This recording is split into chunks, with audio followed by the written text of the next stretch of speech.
लोकसभा चुनाव के 7वें फेज की वोटिंग खत्म हो चुकी है। अब 4 जून को नतीजे आएंगे। मध्य प्रदेश की बात करें तो यहाँ लोकसभा की 29 सीटें हैं, जहाँ कुल 4 चरणों में वोटिंग हुई। इनमें से पूरे देश की नजर कुछ खास चेहरों पर जरूर रहेगी। इनमें गुना से केंद्रीय मंत्री ज्योतिरादित्य सिंधिया, विदिशा से पूर्व सीएम शिवराज सिंह चौहान, छिंदवाड़ा से कमलनाथ के बेटे नकुलनाथ और राजगढ़ से कांग्रेस महासचिव दिग्विजय सिंह चुनावी मैदान में हैं। इनके अलावा खजुराहो से मध्य प्रदेश के बीजेपी अध्यक्ष बीडी शर्मा और कांग्रेस के दिग्गज नेता कांतिलाल भूरिया रतलाम से मैदान में हैं।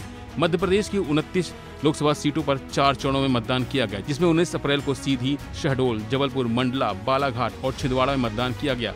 इसके बाद 26 अप्रैल को टीकमगढ़, दमोह, खजुराहो, सतना, रीवा, होशंगाबाद और बैतूल में वोट डाले गए। 7 मई को मुरैना, भिंड, ग्वालियर, गुना, सागर, विदिशा, भोपाल, राजगढ़ में मतदान किया गया। वहीं 13 मई को प्रदेश की देवास, उज्जैन, मंदसौर, रतलाम, धार, इंदौर, खरगोन और खंडवा में वोटिंग की गई। अब बारी रिजल्ट की है और 4 जून को चुनावी नतीजे भी सामने आ जाएंगे, लेकिन रिजल्ट से पहले एग्जिट पोल के नतीजे सामने आ गए हैं। इस वीडियो में हम जानेंगे कि आखिर एग्जिट पोल में किस पार्टी को कितनी सीटें मिली।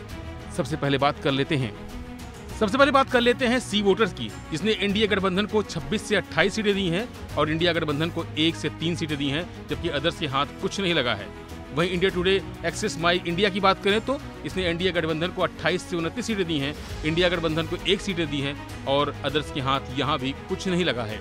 न्यूज 24 चाणक्य की बात करें तो इसने एनडीए गठबंधन को 29 सीटें दी हैं और इंडिया गठबंधन के हाथ कुछ नहीं लगा है और अदर्स के हाथ भी खाली हैं।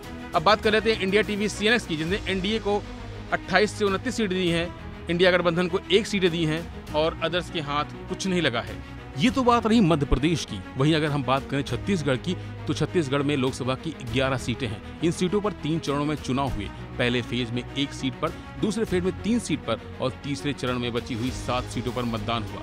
इस बार प्रदेश की जनता में वोटिंग को लेकर गजब का उत्साह दिखाई दिया।